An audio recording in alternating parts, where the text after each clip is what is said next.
Qo'qon shahrida salomatlik marafoniga start berildi.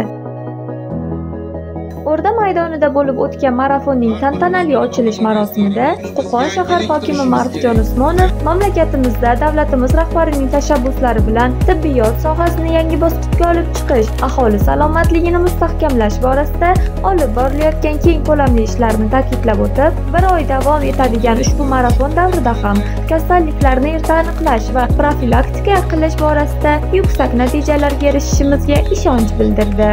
Marafon doirasida shahrimizdagi tibbiyot ta'lim muassasalari, mahallalarda bepul tibbiy ko'riklar, targ'ibot va profilaktika tadbirlari o'tkazilishi rejalashtirilgan. Qo'qon shahar hokimi sog'lom turmush tarzi va sog'lom ovqatlanishni targ'ib etishga qaratilgan ko'rgazmalar bilan tanishib, mas'ullarga targ'ibot tadbirlari bilan keng aholi qatlamlarini qamrab olish, tadbirlarni yuqori saviyada tashkil etish bo'yicha vazifalar belgilab berdi. Ulug'bek Norboyev, Shahzoda Toshpo'latova, Qo'qon shahar hokimligi axborot xizmati uchun. Endi bu bilgan narsangizni boshqalarga olib keling. Kelishdingmi? Bog'cha, maktab hammani qo'lida mana shu narsa bo'lsa, qamrovni qilish kerak edi buni. Qamrov qilish kerak.